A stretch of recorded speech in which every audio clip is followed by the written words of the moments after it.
Hey man, if you've ever gone no contact with a woman who had an avoidant attachment style, you probably assumed she didn't feel a damn thing. Cold, detached, emotionally absent. It's like she disappeared before you even did. But here's the truth. Most men never realize until it's too late. Avoidants feel deeply, they just process it differently. And during no contact, it's not that they're unbothered, it's that they're battling a storm of emotions they've spent a lifetime avoiding. While you're sitting there thinking she moved on, what's really happening is a slow internal meltdown, one that's hidden beneath the surface. Avoidants are masters of suppression. They were raised in environments where emotional expression wasn't safe, so they learned to protect themselves by shutting down. But shutting down doesn't mean they're not affected. It means they're bleeding internally with a smile on their face. They crave intimacy, but fear it. They want closeness, but associate it with pain. So when you go no contact, it doesn't validate their power, it activates their trauma. And the more silent you are, the more exposed they feel. On day one, she feels relief, but not because she doesn't care. It's because the pressure of intimacy is gone, the emotional expectations vanish, the fear of being engulfed or losing herself in someone else disappears, and this moment of relief fools you into thinking she never cared, but it's just her defense system taking a breath. Avoidants equate closeness with danger, so the end of a relationship feels like dodging a bullet at first. But that peace, it doesn't last. It turns into a hollow space, because while the pressure disappears, so does the connection.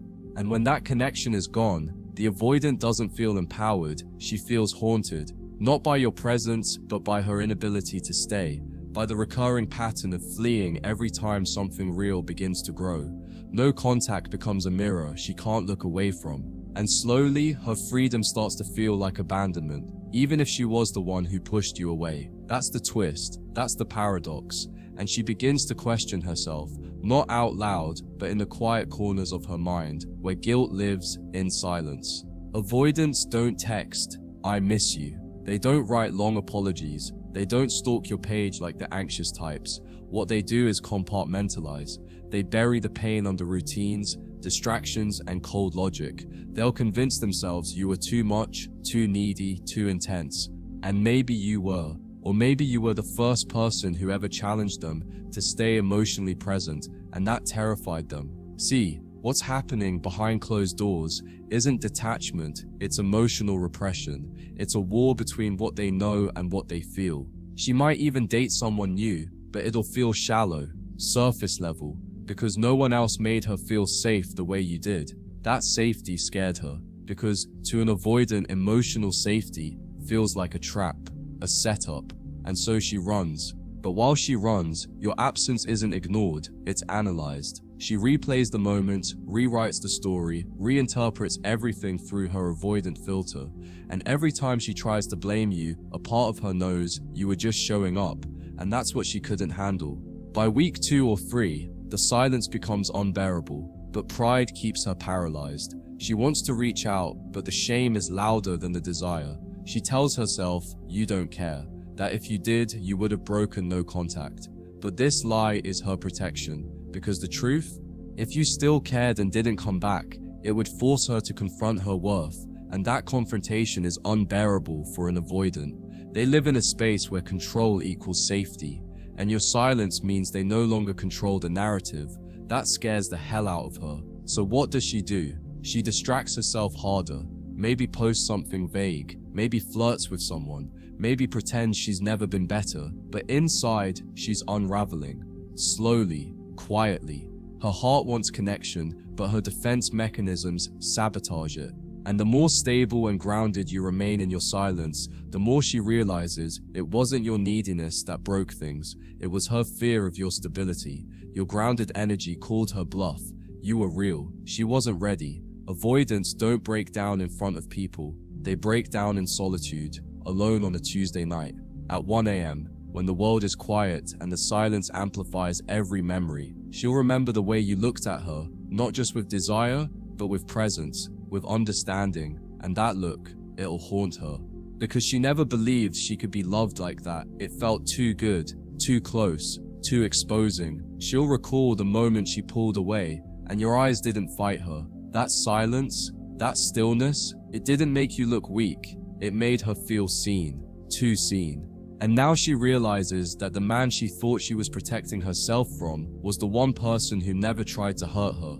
And that kind of realization, it doesn't break her all at once, it fractures her from the inside out, and by the time she wants to reach out, she doesn't even know how.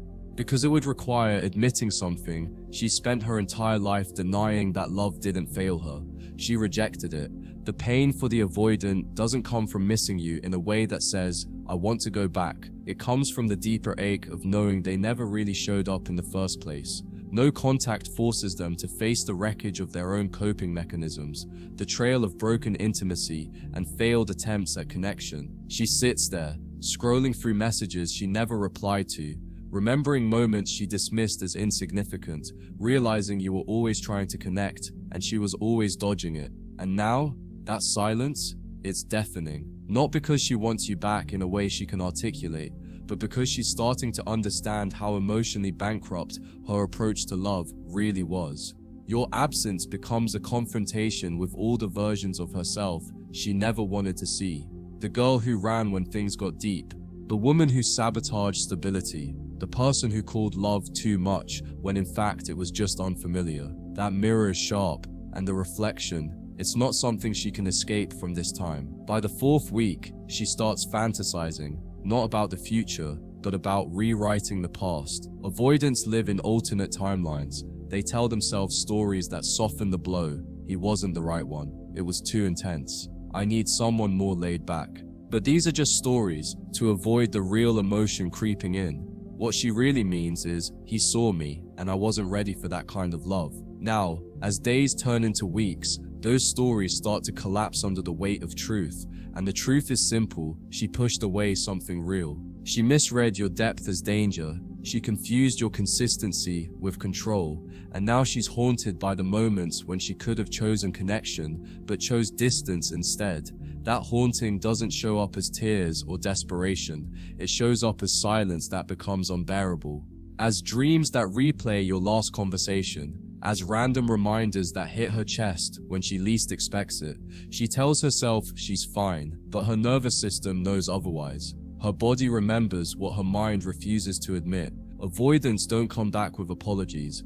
They come back with confusion. If she ever reaches out, it won't be with an "I'm sorry." It'll be with a random meme, a question about something irrelevant, a vague "hey," because vulnerability is foreign to her. And the idea of saying, "I miss you," feels like jumping off a cliff with no parachute. But deep down, she's hoping you'll still be there, waiting, forgiving, open. What she doesn't realize is that your silence has changed you. You've evolved. You're not the same man she left. And when she finally gathers the courage to break the silence, she'll feel the difference. Your tone will be firmer, your presence sharper. You won't chase, explain, or rescue. And that shift will both confuse and intrigue her, because for the first time, she'll realize you're no longer trapped in her emotional orbit. You're grounded now, and she doesn't know what to do with that, because your detachment is no longer an act, it's a lifestyle, and that scares her more than any argument ever could. Inside the mind of an avoidant, love feels like pressure, it feels like exposure, but the absence of love, that's when the panic truly begins. Because without you, she starts noticing how empty her connections are.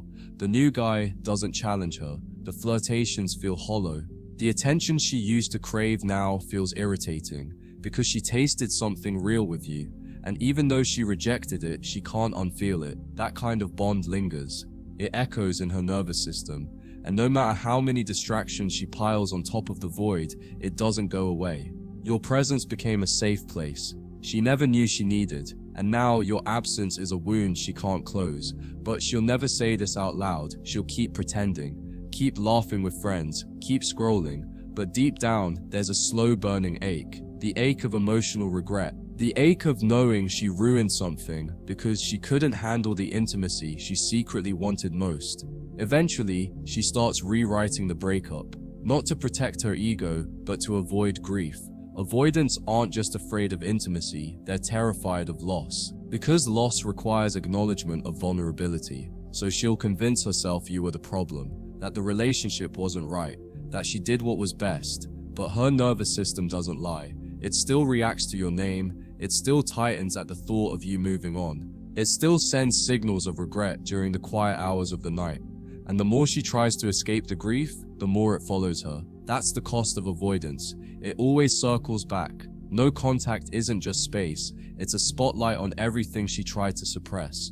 And in that silence, she finally sees it, her patterns, her sabotage, her inability to stay. And by the time she truly understands what she lost, you're not there anymore. You've healed, you've grown, you're no longer looking backward. And that realization, it cuts deeper than any breakup ever could. You have to understand, avoidants don't process emotion the way you do. When you're in pain, you feel it, confront it, bleed through it. But she compartmentalizes. She buries it beneath a to-do list, a story, a smile. So in the beginning, no contact feels like relief to her, freedom, space. But emotional suppression is not healing, it's delay. And slowly, that delay begins to rot. It turns into insomnia, into irritation, into sudden flashes of anger or tears she can't explain. It leaks out during conversations.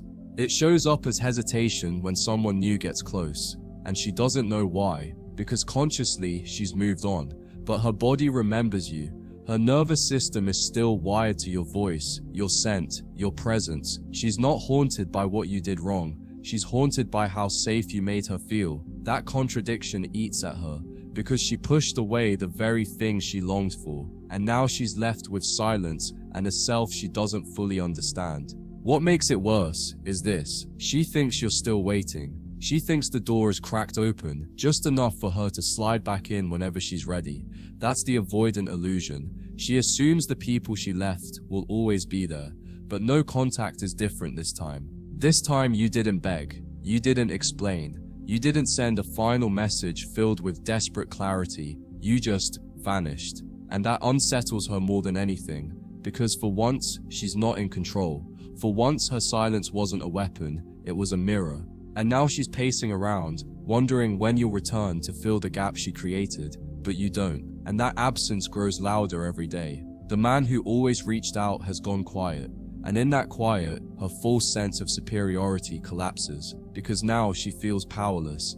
And the thing about avoidance, they hate that more than they ever hated intimacy. Power was always their armor, and now it's gone. In her mind, there's a dangerous tug of war between justification and longing. She tells herself, he wasn't right for me, it was too intense, I need space to grow. But the more she repeats these mantras, the more fragile they sound. Because every time she sees a couple holding hands, hears a song you loved, or visits a place you took her, her body remembers. Her mind may lie, but her physiology tells the truth. That emotional charge doesn't go away. It builds. It simmers beneath the surface of her curated life. And eventually it cracks through. Maybe it's a drunken text. Maybe it's a sudden comment on your post. Maybe it's a friend casually mentioning you and her heart skips. Whatever the trigger, it reveals what she tried so hard to suppress: attachment, real, raw, unresolved attachment. The very thing she claimed to avoid, and now it's clawing its way to the surface, demanding attention she never planned to give. Here's the twist: she never wanted to hurt you. Avoidants aren't evil, they're wounded. They learned somewhere along the line that love equals vulnerability, and vulnerability equals danger. Maybe it was an absent parent, a betrayal, or a series of emotional rejections that wired her this way. But now you're paying for someone else's damage. You offered love, but she only saw risk. You gave safety, but she only felt trapped. That's the tragedy of dating an avoidant. They don't run from you. They run from the ghost of every wound they've never healed. And when you go no contact, you become the ghost. But unlike her other ghosts, you don't fade. You don't stay silent out of weakness. You do it from strength. And that makes you unforgettable. Because now, every time she tries to justify her decisions, she's met with the image of a man who didn't break, but also didn't beg. The longer the silence continues, the more she starts to see what she actually lost. Not a boyfriend, not a romantic partner, but a mirror. You reflected back to her what she was capable of. If only she had leaned in instead of pulled away. You represented emotional truth, a kind of masculine stability that didn't flinch in the face of chaos. And now that you're gone, she's left spinning. The new guys don't hold that frame. They chase, they perform, they submit. But none of them are grounded. None of them carry the calm authority you brought. And now, even in their presence, she feels alone. Because once a woman experiences the weight of a truly grounded man, she can never unfeel it. Everything else feels hollow, temporary, light.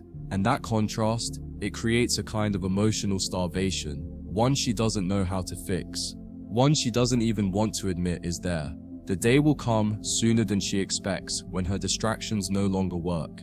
The coffee dates, the random flings, the gym selfies, the half-hearted journaling sessions, they all lose their power because healing doesn't happen through avoidance.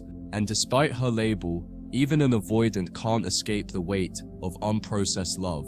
It begins with a quiet ache in the middle of an ordinary day. A moment where something as small as a scent, a memory, or a certain phrase makes her freeze. It doesn't matter how much time has passed. It doesn't matter how many people she tried to use as a replacement. The moment still hits her like a tidal wave.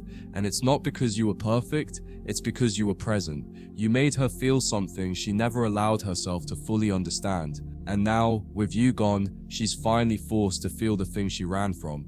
And that terrifies her. At this stage, her ego is at war with her intuition. Her ego wants to stay silent, stay proud, stay right. But her intuition, it's screaming at her that she made a mistake, that she traded depth for distance, that she abandoned something real, because fear felt more familiar than love. But here's the problem. Avoidants don't know how to admit regret.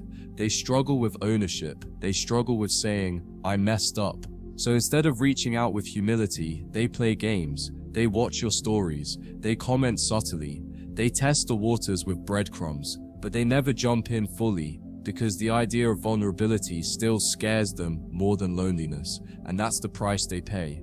They lose the men who would have stood by them. They lose the peace that comes from true connection, all because they couldn't face the mirror of intimacy without flinching. Here's where it gets wild. Some avoidants will try to convince themselves you were the problem, that you were too much, too intense, too needy, but deep down, they know that's not true. It's a self-soothing lie, a desperate attempt to protect their crumbling narrative, because if you weren't the problem, then they were. And that realization is too heavy for most of them to carry. So they rewrite the story. They villainize your strength. They paint your consistency as control, your boundaries as arrogance. But no matter how much they try to twist it, the truth keeps resurfacing. You were solid, you were kind, you were honest. And their inability to receive that love wasn't your flaw.